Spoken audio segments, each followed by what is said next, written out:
and gentlemen, as I welcome the first speaker for today, Tobiloba Adedeji, as he's going to be talking on optimized React rendering by Million. Everybody not in the ginger, nice to meet you, the Kujito. My bashi Kujiko. If I don't we go to the primo. Tough times don't last, but tough people do, we go stand tall. I'm straight up with you. Pass for the pain, yeah, jala. Never really wanna know your interest. Money there for my mind, I'm in business. Many times I try internet, and you know, man, shop a man and baby rest. Yeah, when you ready, make you take the try. And you know what thing will happen, make we drink that next. Sound, sound, sound.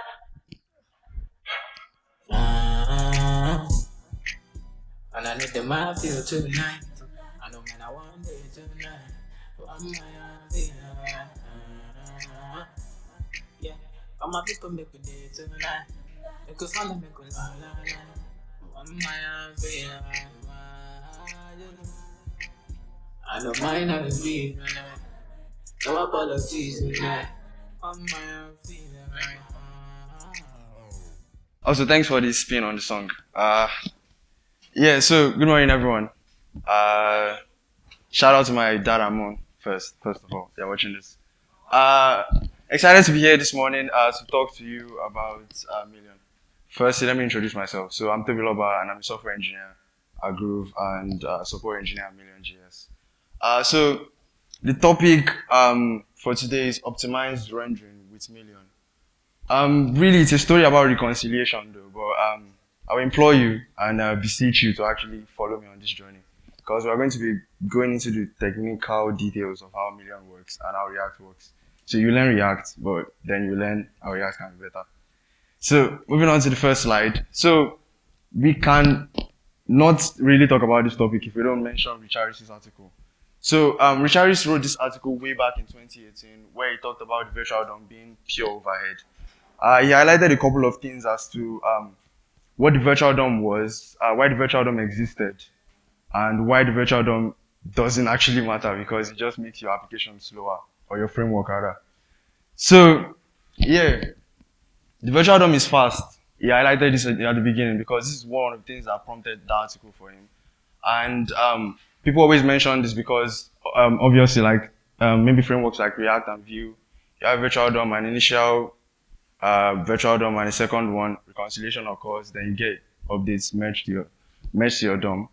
But then he highlighted that okay, the virtual DOM is fast.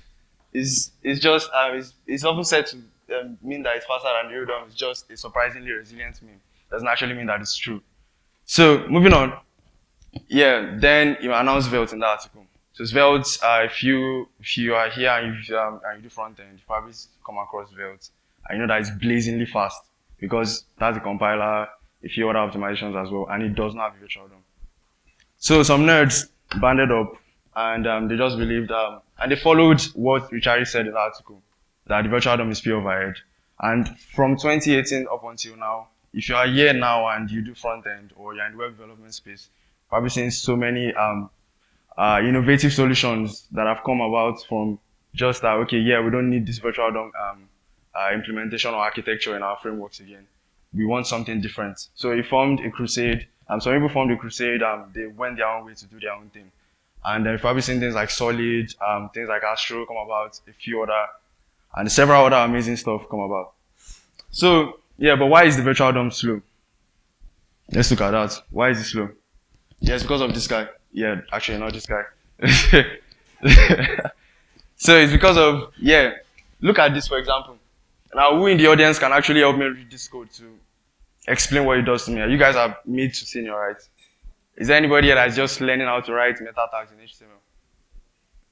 Oh, yeah, okay, somebody volunteer to read what this code does. Or should I? Yeah, go ahead.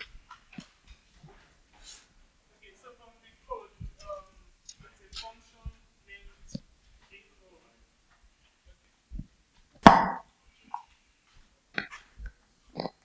Okay? So from the code, I can see we have a function. Oh, it's a component actually. So yeah, it's a component named role, which is still a function, but a component in React. Um, um, And there's a if condition there saying generate a random number. If that random number is greater than 0.5, if that condition is true, then the returned JSX would be a paragraph saying unless you are in a bold tag, unless you are Angular, that will be printed out to the DOM. And if the condition is false, the second return statement should execute and surrender an image saying never gonna give up. Everybody understands what he said, right? A round of applause for him, please. So yeah, he was right. He mentioned that, yeah, this is the default return. This is an if statement for when master random returns a value that is greater than 0.5. That is only when we see this. But now, let's see now. Now we are tracking something, right? We're tracking the state. Now, for this default render to become, unless your AngularJS, the p tag, there has to be like a condition that is met, right? And that condition is probably like a change in state or something of the application. So that causes something called reconciliation in React, because you are actually updating the initial UI to become something new based on a condition. Now, let's look at reconciliation in React. Let's see how it works. Step 1, my initial tree. Sorry, if you're not a computer science folk here, I might be mentioning some tiny details. Or if you know trees, the tree data structure, you can walk along with me. Or if you don't, just listen and yeah, you definitely get it. The illustrations are very clear. So the current virtual DOM, the new virtual DOM changes to the real DOM. Now watch this. I want this to become this. Step 1, we check. I want this and this to actually reconcile so that we get merge changes to the new DOM. Step 1, we check. Did this node change? No, it still stays as 1, right? Move on to the next one. This is what React does, by the way. So it moves to the next one. It checks. This has changed. Yes. Updates 2 to 5. Next step, it checks the next node. This is another traversal. So it went from here to here to here. Then we come here and go there. Next step, it checked. Next step, it checked. This has changed here. Now, it removes 3 because 3 no longer exists on the tree. Moves on to 4 as well. 4 no longer exists as well. Removes 4. Now, moves on and finds that on that specific node, 5 has become 2. So he updates 5 to 2. Now, for one diff of the DOM, this is called diffing, by the way. What I just showed you now is called diffing. I didn't want to mention it so that I'll not be throwing technical words anyhow. So, what we just showed, what I just explained now, we saw was called diffing. So now for one diff, for you to go from an old node to a newer node with a new state, it's just one diff. It just goes from, okay, eliminates this, replace it with that, new state, new change rather, diffing. Now, same thing, we are doing it for 5 diffs. We have to go for each one of them. First one, do a diff. Second one, do a diff. Third one, do a diff. Now, notice, by the way, even if there is no state change here, we'll still keep moving until we get to the one where we want to change the state. And this takes O of n time. Which in computer science or whatever algorithm stuff is called linear time. Okay, let me calm down here. Sorry, am I confusing anybody? Are you lost? Okay, sorry. Okay. You're confused, just maybe till the end of the talk and I'll like do a Q&A, don't worry. Okay, next one. Now, what I mentioned earlier. 4 diffs. No state changes though. We just went through each one because, why? Because React has to traverse everything. So traverse first one, we don't need it. Second one, third one, fourth one. Now the 5th one is actually where a state change happened. But we still traversed everything, came to this one, change the state, which still takes O of n time. Now that's unnecessary, right? Moving on. 200 diffs. Same thing, but we only wanted to change the 200th diff rather. Now we'll go from the first one, diff everything, no state changes, come to the last one, then now change the state because we are using React or we are using the virtual DOM, sorry, which affects other frameworks. Yeah. So okay, moving on. Now, 1 million uses there was a virtual DOM implementation by some very amazing guy, open source. He built something called a block virtual DOM. So instead of you actually diffing every node of the tree based on states, based on the state change that causes everything to actually recheck, React to run the reconciliation and recheck everything, why don't you just diff the data? Does that make sense? So instead of me actually saying, okay, state change has happened, let me check everything again, see which one has changed, then I'll not change it. I diff the data. So I've stored the data somewhere. Now, based on a change that has happened in the application, I just swap the data out. And then the DOM, I didn't actually need to traverse everything. I just picked those parts of the DOM that has changed, and I swap the data out with a new one. That makes sense, yeah? Now let's see it in action. Now the Million compiler runs like this. Now it has checked that same node, that same tree we were using before, it has checked it. Now it went to those parts of the application that are dynamic, that is likely to change. Not everything on your page is actually dynamic here. Some parts of your page are dynamic, some parts are static, you don't even need to interact with them. So it goes to those parts that are dynamic, replacing them with something we call placeholders. So the placeholders are like signatures that the compiler recognizes. Not every part of your application will recognize that. The Million compiler does. It recognizes that, okay, there's a signature here that this guy is actually like, this node is actually likely to change. Moving on. Now, the compiler initially checks everything before your application has even run. Checks everything. This runs in your bundler, by the way. Checks everything that to see where the signature is, looking for the placeholder. So it checks each node. Sorry. Then now checks every part to say, okay, this one has a place, this one doesn't have, this one doesn't have, this one doesn't have. Now, when it gets to the part where where there is a placeholder actually, now it builds a new data structure, like a custom data structure that the compiler uses called an edit map. So have I lost anybody again? So the edit map is a data structure. You guys know the map data structure here. You know what an object is in JavaScript. An object is basically a re-implementation, whatever, of how a hash table works or something. Yeah, or hash map. Yeah, sorry. So it checks. This has a placeholder, yes. Now it creates an edit map. Now, it registers that this guy needs to change when the data has come in. So I just swap it out. It registers that guy. Now when node 2 changes, update. You can see the instruction here. The compiler understands it. We don't need to care about it.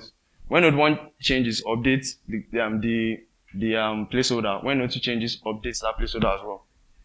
Moving on, it checks because it has to finish as well. You can't just stop there to see maybe we have more placeholders. Now that we are done with registering our edit map, this is just added to the bundle. We've not run it yet. Everything happens like a split second, so you don't really notice. You don't see this step happening, but this is how it actually works.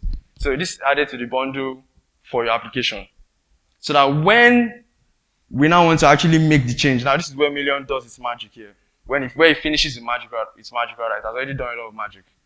So now it now creates something called a block with your entire component or whatever that is trying to diff. So you have a current block and you have a new block.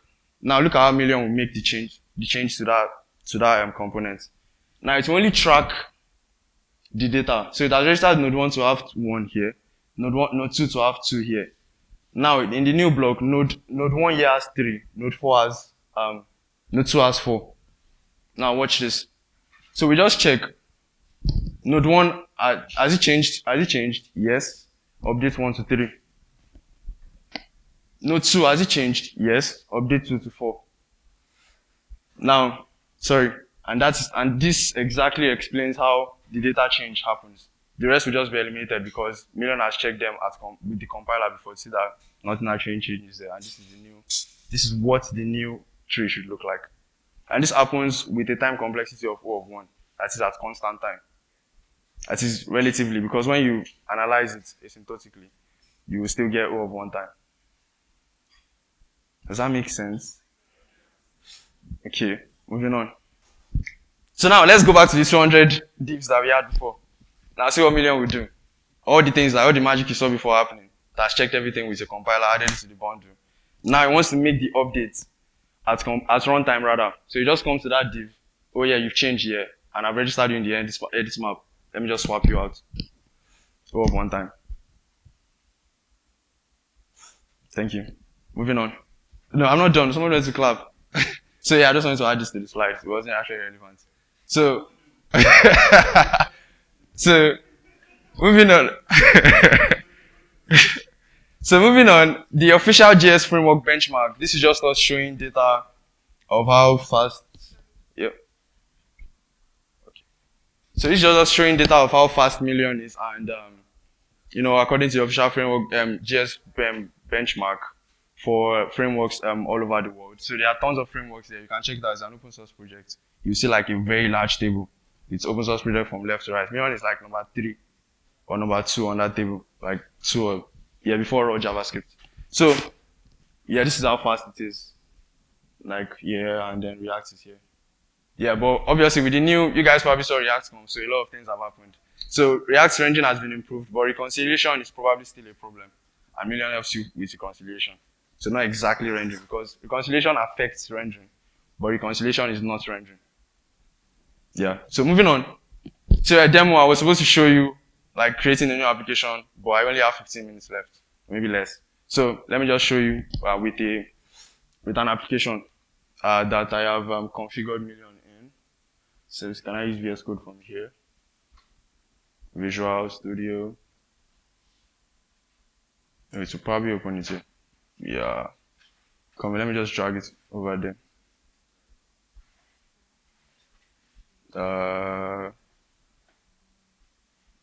Okay, so just change this to this guy. So I'm going to drag this over there now. I need to minimize this guy.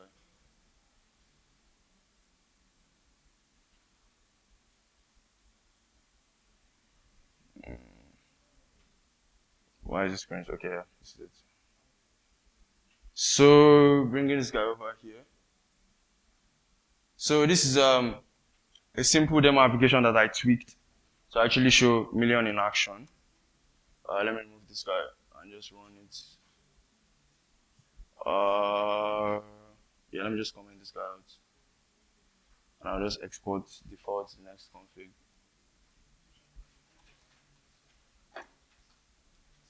So I'm supposed to actually show you more, but I'll just probably link it to the docs and maybe write an article later on of how it works. So Million npm run dev.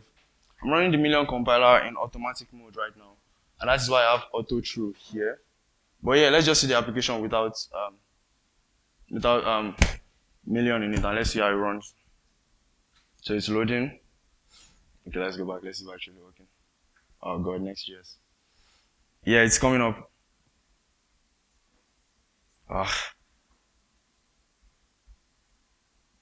So yeah, this is a demo application that shows that I'm going to use to describe to you how, and give you a demo of how the Million compiler actually works and to see it in action.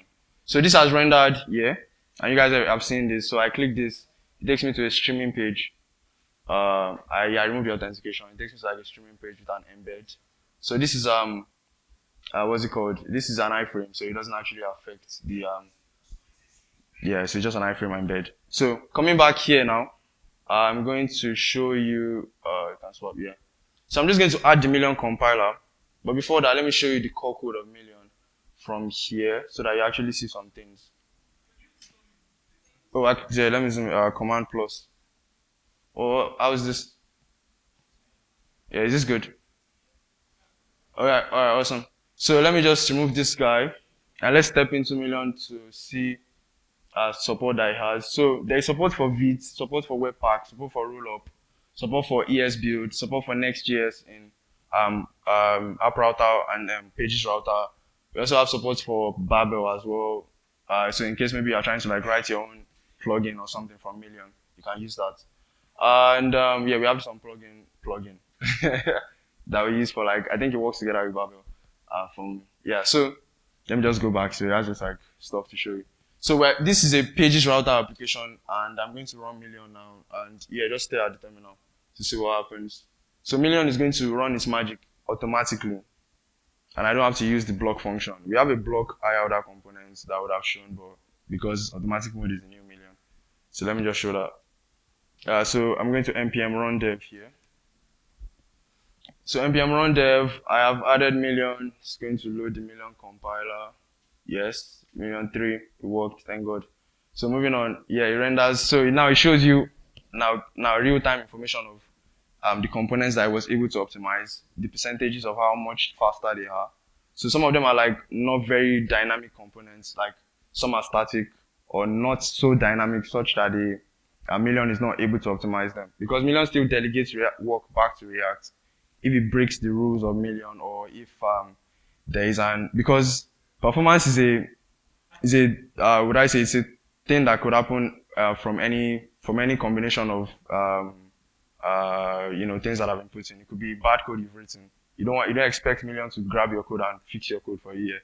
So yeah, but Million can optimize to an extent for certain pages, certain components, in certain situations that are very, very noticeable in your application.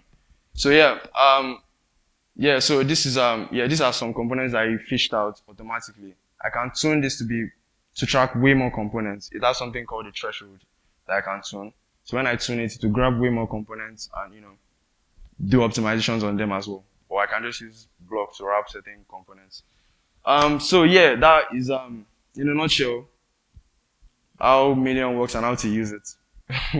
So I'm going to go back to my slides. There are probably things that I should have added to this talk. Not enough time, and I didn't add them to my slides. So you can check out Million.dev, the docs, and check out the website to see more stuff. And yeah, check me out. Toby Solutions on Twitter, Tobiloba. Yeah, you just see fair guy with earphones on LinkedIn. Thank you. Questions? Any questions? Oh, sorry. Yeah, questions. Yeah, sorry. Yeah, questions.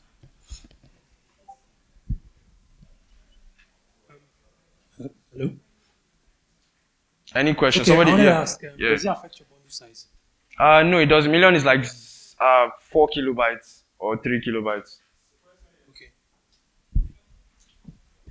So my question is, you said there's automatic mode now. So Yeah. is the automatic mode still doing the same thing as you adding the block? Yeah, at exactly. runtime? So that's the thing. Automatic mode was a DX improvements that we decided on because we block. People didn't know. Okay, yeah. Actually, where should I add the block function? Should I use it here because this component is bad? Is this component affecting my application? Yeah. So all those decisions were too much. It was affecting the DX of Million. So we just decided why not make it automatic? Add it to the compiler and make the compiler figure it out for you as at runtime, and then make the optimization. Makes sense. One more question. Sorry. Yeah. You said the data is like stored first. Okay, yeah, go ahead. So like instead of going through each node to determine what's changed, you said the data is stored at some point. Then later you just detect, okay, this is the node that changes, and then you swap the data. Where does that process of like storing the data happen? Right. Well, I know there's a compiler, so is that before the build or and another question again. So let me answer the first question. Okay, answer that. So that thing I showed you is called static analysis, and the other part where that change happens is called dirty checking. Yeah, official names that we give it. So static analysis is where we create an edit map that maps state to UI. So we're not actually storing your data. We can't do that. There's not enough space for that. We don't want to be doing that. Yeah. So actually just, like I said, with a placeholder, we are assigning that component that this is a node that is likely to change. We're just keeping track of it, like you would remember that, oh yeah, by I'm fasting, by 7 a.m. by 7 p.m. rather, I should eat, right? Or that's my break, sorry. So it's just like a reference. We're not actually saving it that, okay, yeah, we must save this here. Yeah. So that means you are keeping track of each of the data instead of actively traversing each of the Yeah, we're keeping track of the dynamic nodes on your UI tree, yeah. Makes sense. Yeah.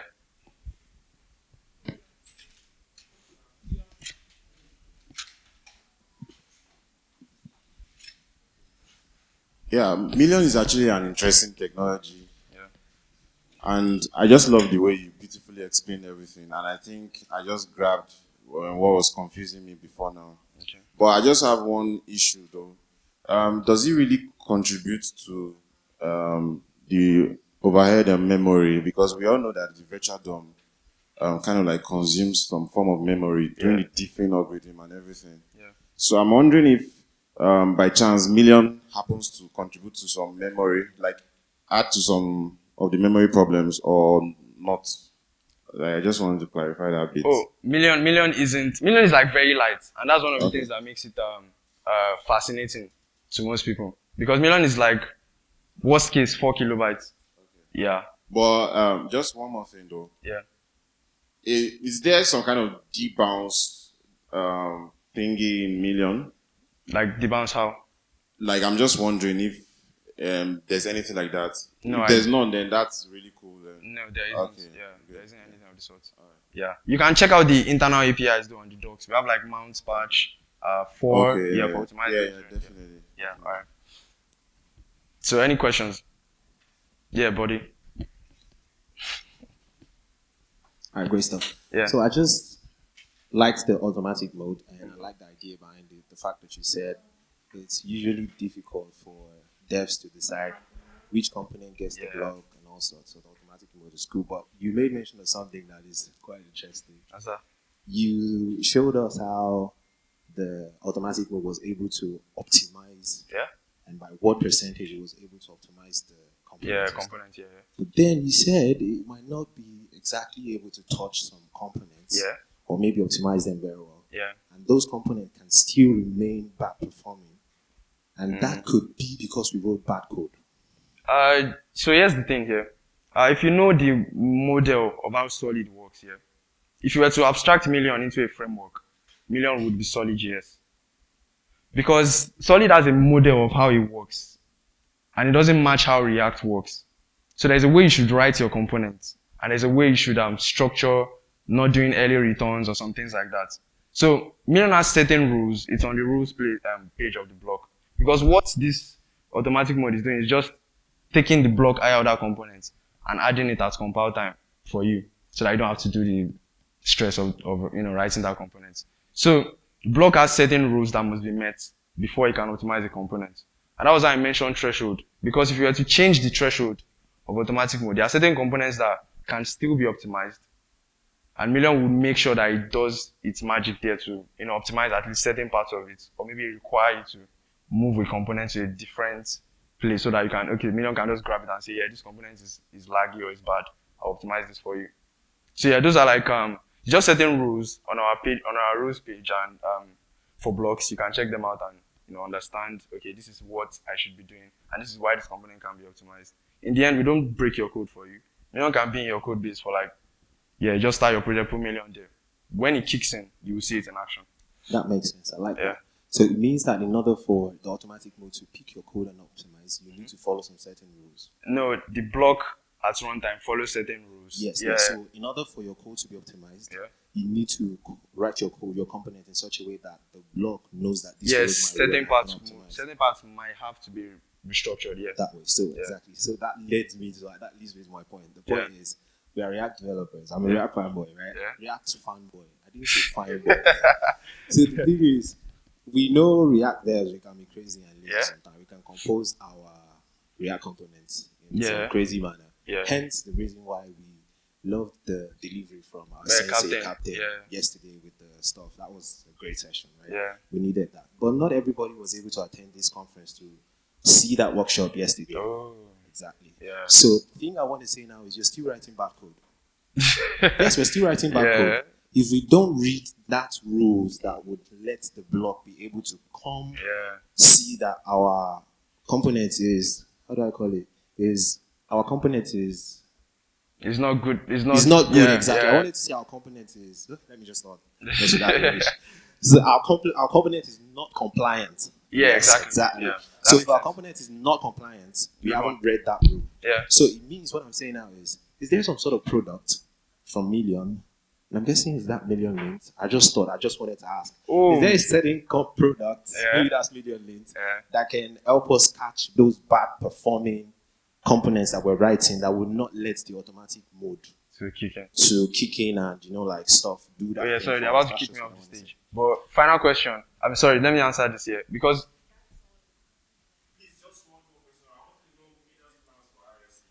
Oh yeah. Wait. Let me answer this one. Okay, so Million Lint is a different product. So Million Lint is what Million Lint does is that it doesn't have a direct connection with the Million compiler. So Million Lint has an AI that's connected to that we've trained ourselves. And that's why Million was hiring for ML people. Well, you probably saw that tweet a couple of weeks back. Million AI or Million Lint, analyzes your code and tells you that, okay, this, and it checks with normal React rules, not Million rules now, normal React rules as a React application, and then tells you, okay, this application, this component is bad. You can do this instead. This probably needs a memo. This needs a use callback. Yeah, you don't need to. Yeah, you shouldn't be rendering a child component in this manner or something like that. So that's what Million does. It's just a React expert that is very, very good to help you understand your code. Yeah, it's optimized. Yeah, yeah.